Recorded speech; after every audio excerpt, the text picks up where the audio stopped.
என்னத்தை பார்க்குறது, மக்கள் மறந்துட்டாங்க. அடுத்து அஜித் குமார் பத்மபூஷன் விருது கொடுத்துட்டாங்க, அது கைதட்ட போயிட்டாங்களா, அவ்வளோதான். மறதி தானே, அவ்வளோதானே. அடுத்தடுத்து வேலைக்கு போயிட்டே இருப்பாங்க. ஏன் நம்ம பக்கத்து நாடு இலங்கையில் ஒரு 1.5 லட்சம் பேர் செத்தாங்க ஃபைனல் வாரில். நீங்கள்லாம் டூர் போல அந்த நாட்டில் போய் ஃபோட்டோ எடுக்கிறான். இதுதான் முள்ளிவாய்க்கால் பாருங்கள், இதுதான் உச்சமாக இருந்த இடம் பாருங்கள், ஃபோட்டோ பூச்சி போட்டுக்கிட்டு இருக்கான், ஸ்டேட்டஸ் போட்டுக்கிட்டு. பகல்காமில் நடந்தது பக்காவான ஒரு அக்கிரமம் இல்லையா அது. அதுக்கு இவ்வளோ டிலே பண்ணி நீங்கள் வான் பண்ணிகிட்டே இருக்கணுமா? அவனுங்களும் பதிலுக்கு பண்ணிட்டு தானே இருக்கான் இன்றைக்கி வரைக்கும். டெரரிசத்தை கையில் எடுக்கிற எந்த நாடும் அமைதியாக இருக்காதுமா. புல்வாமா தாக்குதலுக்கே வெடிமருந்து எங்கே வந்துச்சுன்னு இன்ன வரைக்கும் விளக்கம் சொல்லணுமா? அவங்க மக்கள் எந்த மக்கள் கேள்வி கேட்குங்க. உழுந்து 2 பேரை வெட்டு நீ போய் கத்தி எடுத்துகிட்டு போய் உன்னை எவனாவது மடக்கி பிடிக்கிறானான்னு நான் பார்க்குறேன். ஃபேஸ்புக்கில் எழுதுறது ஈஸி தரமா, டெக்ஸ்ட் தானே, வாய்ஸ்லேயே சொல்லுவோம். We want revenge. நல்ல ஜனநாயக 140 கோடி மக்களை காப்பாற்ற இந்த மாதிரி தீவிரவாத பயங்கரவாதிகளை அரசாங்கம் களையெடுப்பது தான் வேந்தருக்கு அழகு.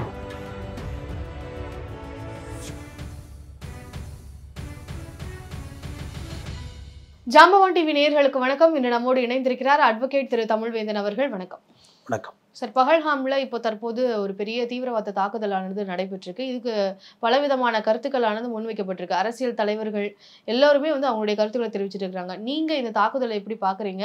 இதன் மூலமா பாகிஸ்தான் மேல நம்மளுடைய அரசும் நிறைய நடவடிக்கை எடுத்திருக்கிறாங்க, அதுக்கும் பல விமர்சனங்கள். நீங்க எப்படி பாக்குறீங்க? என்னத்தை பார்க்குறது, மக்கள் மறந்துட்டாங்க. அடுத்து அஜித் குமார் பத்மபூஷன் விருது கொடுத்துட்டாங்க, அது கைதட்ட போயிட்டாங்களா, அவ்வளோதான். மறதி தானே, அவ்வளோதானே. அடுத்தடுத்து வேலைக்கு போயிட்டே இருப்பாங்க. நான் இதை டே 1லேயே சொன்னேன். இது அவ்வளோதான். அடுத்த கட்ட நகர்வுக்கு போயிட்டே இருக்காங்க. அவங்க அப்படியே இவங்களும் போர் மூளை போகுதுன்னு இவங்களும் சொல்கிறாங்க. போர் மூட்டுறதெல்லாம் அவ்வளோ சாதாரண விஷயம் கிடையாது. இன்றைக்கி வரைக்கும் உக்ரைன் ரஷ்யா போர் நடக்குதுமா, கொரோனாவிலேருந்து நடந்துக்கிட்டு இருக்கு. இன்ன வரைக்கும் கிட்டத்தட்ட 5 வருஷம் 6 வருஷமாக நடக்குது போர். யாராவது இன்றைக்கி வரைக்கும் வாயை திறந்து அந்த நாட்டுக்காண்டி யாராவது குரல் கொடுத்தாங்களா? இல்லை. காசாவில் போர் நடந்துச்சு, இஸ்ரேல். யாராவது இன்ன வரைக்கும் அது என்ன வன்மம் இருக்கட்டும், அதில் போரை நிப்பாட்டுங்கடா, மனிதன் சாவுறான், குழந்தைகளாக அடுக்கி வச்சுருக்காங்க, அதை நிப்பாட்டுறதுக்கு யாருமே இங்கே வரல. அது அப்படியே தான் நடந்துக்கிட்டு இருக்கு, அது அப்படியே தான் இருந்துகிட்டு இருக்கு. ஏன் நம்ம பக்கத்து நாடு இலங்கையில் ஒரு 1.5 லட்சம் பேர் செத்தாங்க ஃபைனல் வாரில்.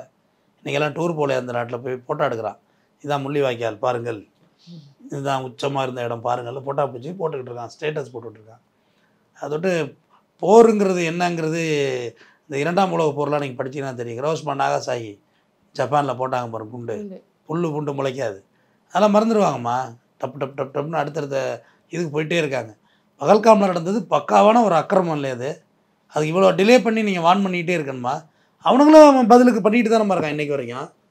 பாகிஸ்தான் முதல்ல என்ன சொன்னிச்சு, இந்த இயக்கங்களுக்கு சம்மந்தம் கிடையாதுன்னுச்சு. சரி, இந்தியா சிந்து நதியை ஸ்டாப் பண்ணுறேன்னுச்சு. அது கூட தமிழ்நாட்டில் ஒரு கட்சி தலைவர் சொல்லியிருந்தார், ஒரு 30 கோடி மக்கள் இருக்கிறதுல ஒரு 28 பேருக்காக வேண்டி நீங்கள் சிந்து நதியை ஸ்டாப் பண்ணுவீங்களா அப்படிலாம் கேட்டார். இவர்களுக்கெல்லாம் என்ன புரிதல் இருக்குன்னே தெரியல. உங்களுக்கு ஒரு நாட்டுக்கே ஒரு நெருக்கடி கொடுக்கலன்னா உங்களுக்கு அந்த புரிதலே இல்லைன்னா எப்படி? ஒரு பக்கத்து கண்ட்ரியை அவன் ஒரு 100 பேர் இருந்துக்கிட்டு துப்பாக்கி வச்சுட்டு கேட்பான், நீ இந்த நாட்டை கொடுத்துரு, அதை கொடுத்துரு, இதை கொடுத்துரு, அப்பாவிகளை சொல்லு. நீ ஒரு சோல்ஜரோட ஃபைட் பண்ணியிருந்தீன்னு வச்சுக்கோங்க, நீ வீரன்டா, நீ ஒத்துக்கோ, நீ வீரன். அப்பாவியா டூர் போனவனையா அவனையும் இவனையும் சொல்கிறதுல என்னமா இருக்குது? இதில் என்ன லாஜிக் இருக்குது சொல்லுங்கள்? நம்ம நாட்டிலே ஒருத்தனை வெட்ட வர்றாங்க வீட்டுக்குன்னா உள்நாட்டு விவகாரம்னு சொல்கிறாங்களே சார்.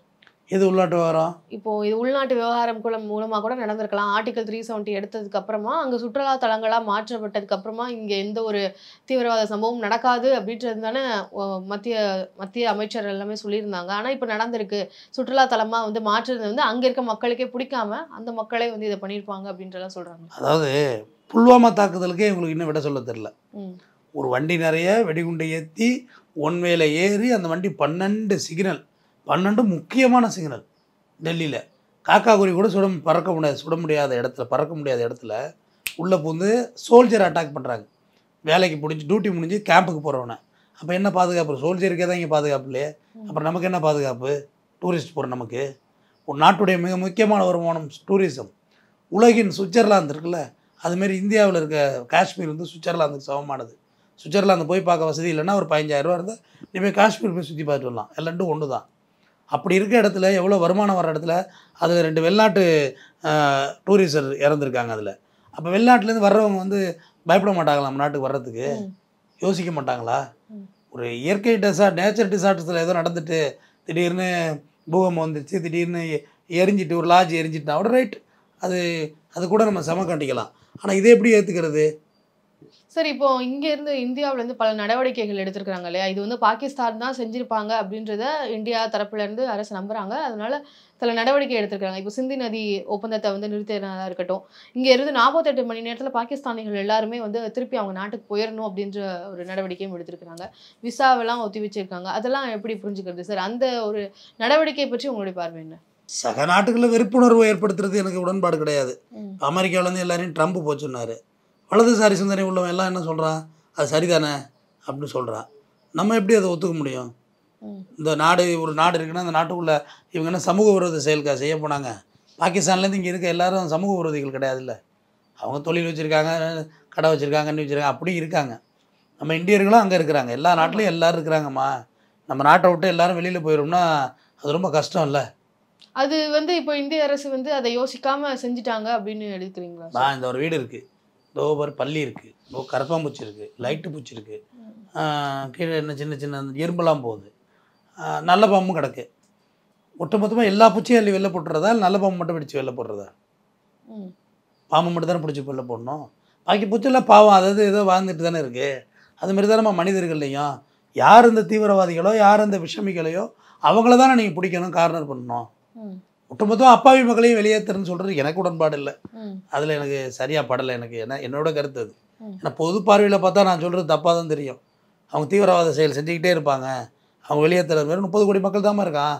அந்த நாட்டிலையும் நிம்மதி இல்லைம்மா. பெனாசிர் புருட்டோவே கொண்டாங்கம்மா, முன்னாள் பிரதமர், அந்த நாட்டுடைய பிரதமரை பெனாசிர் புருட்டோ பறந்துருப்பீங்க எல்லாரும். அவங்களே கொண்டாங்க. அந்த நாடு நிம்மதியாக இல்லை. டெரரிசத்தை கையில் எடுக்கிற எந்த நாடும் அமைதியாக இருக்காதுமா. இப்போ இங்கே நம்மளுடைய இந்தியாவை பொறுத்த வரைக்கும் தேசிய நேஷனலிசம் இருக்கணும். இப்போ நம்மளுடைய நாட்டில் இந்த மாதிரி ஒரு தாக்குதல் நடத்தியிருக்கிறாங்க அப்படின்ற அந்த ஒரு கொந்தளிப்பு வந்து எந்த இடத்துலையும் வந்து ஹியூமனிட்டியை லாஸ் பண்ணுறாங்களோ அப்படின்ற ஒரு கேள்வியை வந்து முன்வைக்கிறாங்க சார். ஒரு மனிதாபிமானம் இல்லாமல் நடந்துக்கிறதுக்காக இது ஒரு தூண்டுதலாக மக்களிடையே வந்து ஒரு தோற்றத்தை வந்து விளைவிக்க போகுதோ அப்படின்ற ஒரு அச்சம் வந்து ஏற்பட்டிருக்கு. நீங்கள் எப்படி பார்க்குறீங்க அதுக்கான? இல்லை, நடந்த காட்டுமிராண்டித்தனத்துக்கு இந்தியா இத்தனை நாள் பொறுமையாக இருந்ததெல்லாம் அப்புறம் என்னத்தை நீங்கள் வந்து போரில் வச்சுருக்கீங்க? நான் கேட்குறேன், இந்த பாதுகாப்பு குறைபாடுங்கிற ஒத்த வார்த்தைக்கு வரவே மாட்டாங்களே இந்தியன் கவர்மெண்ட்டு. அவன் சுட்டாமா, ரைட்டுமா, காட்டுமிராண்டி வந்து சுட்டாமா, நான் ஒத்துக்கிறேம்மா. நீங்கள் பாதுகாப்பாக குறைபாடு இருந்ததுக்கு என்ன காரணம் சொல்லுங்கள்? அவ்வளோ ஒரு சேஃபர் செக்யூராக இருந்திருக்கணும்ல. புல்வாமா தாக்குதலுக்கே வெடிமருந்து எங்கே வந்துச்சுன்னு இன்ன வரைக்கும் விளக்கம் சொல்லணுமா? அவங்க ஒரு ஸ்கார்பியோ நிறைய வெடிமருந்து ஏற்றணும், மோர் தென் 1 டன் ஏற்றணும். இந்த 1 டன் வெடிமருந்து எங்கே இருந்துச்சு? அந்த மோதினவன் எந்த அமைப்பை சேர்ந்தவன்?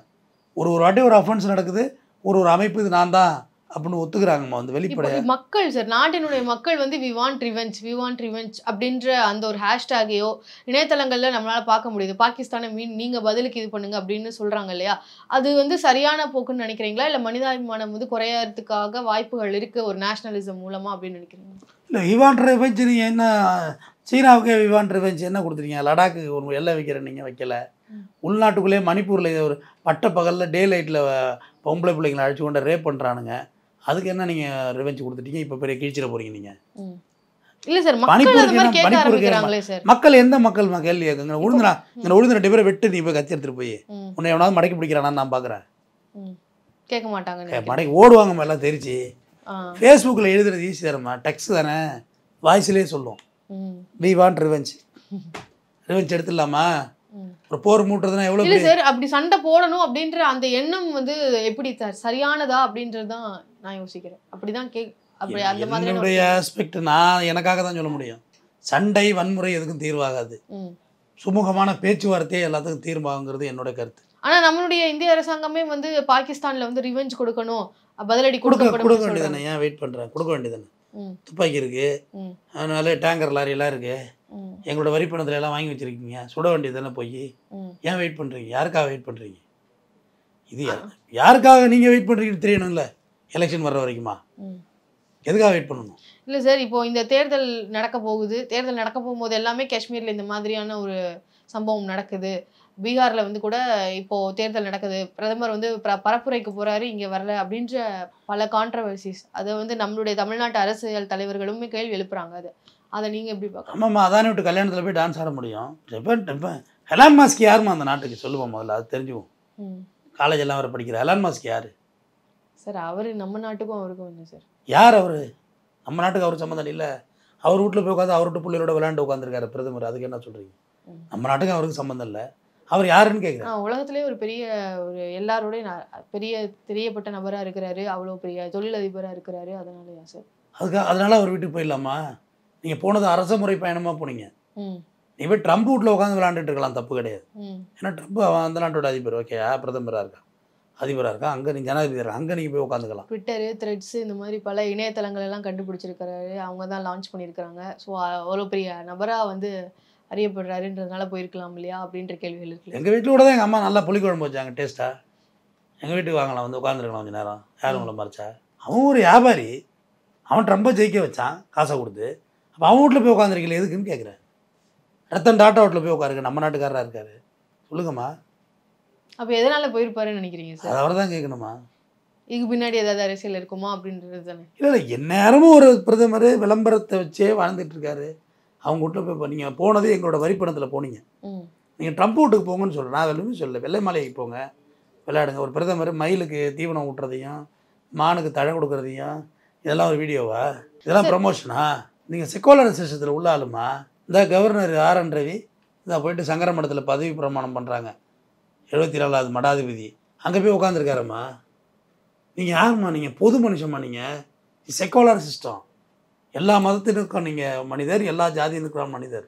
குறிப்பிட்ட இனத்துக்காக நீங்கள் போய் உட்காந்துருக்கீங்க. எப்படி அது தப்பாக தெரியலையா? அது முரணா தெரியலையா? அது அவருக்கு தெரிஞ்சிருக்கணும்ல, இதெல்லாம் முரணா தெரிஞ்சிருக்கணும்ல. முரணா தெரியலையே அவருக்கு? ஆனால் ஒரு பிரதமருக்கும் அங்கே போய் விளையாட முடிஞ்சு நீங்கள் மணிப்பூருக்கு போக மாட்டீங்க. அதுதான் சார். இப்போ நீங்கள் ரிலிஜியன் வச்சு கேட்குறீங்க இல்லையா? ஒரு பிரதமரும் அவருக்குன்னு தனிப்பட்ட நம்பிக்கைகள் இருக்கும், தனிப்பட்ட இதெல்லாம் இருக்குல்ல, அதனால் அவர் போகிறாருன்னு சொல்கிறாங்களே. அப்படி சொல்லக்கூடாதுமா. அப்படி பார்த்தா நீங்கள் ராமர் கோயிலை திறந்துடக்கூடாதுல்ல, பாபர் மசூதி சேர்த்து கட்டிட்டுல திறக்கணும். அப்படி தான் நீங்கள் சொன்னீங்க. அதையும் செய்யலை. நீங்கள் ராமராஜ்யம் நகர்த்துறீங்களம்மா, பாபர் கோயிலையும் நடத்திருக்கணும்ல. அவங்களுடைய தேர்தல் பிரச்சாரமாகவே அதுதானே இருந்தது. அப்போ நாங்கள் அதை நிறைவேற்றுறோம்னு சொல்கிறாங்களே. தேர்தல் பிரச்சாரமாக தான் எங்களுக்கு 15 லட்சம் தரேன், நீங்கள் தந்துட்டீங்களா? கேஸ் சிலிண்டர்லாம் 200 ரூபாய்க்கு இப்போ நீங்கள் வித்துட்டீங்களா?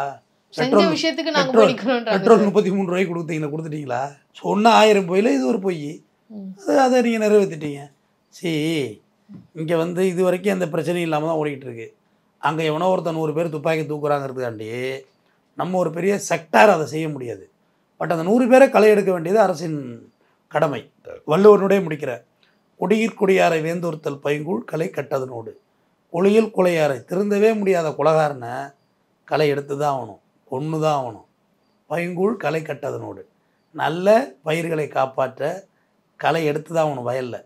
நல்ல ஜனநாயக 140 கோடி மக்களை காப்பாற்ற இந்த மாதிரி தீவிரவாத பயங்கரவாதிகளை அரசாங்கம் களை எடுப்பது தான் வேந்தருக்கு அழகு. விரைவில் களை எடுக்கப்படுவார்கள். நன்றி. ஓகே சார், பல விஷயங்களை தீவிரவாதம் குறித்தும் சரி, நம்மளுடைய நாட்டினுடைய செயல்பாடுகள் குறித்து பல விஷயங்களை பகிர்ந்துகிட்டது மிக்க நன்றி. நன்றி.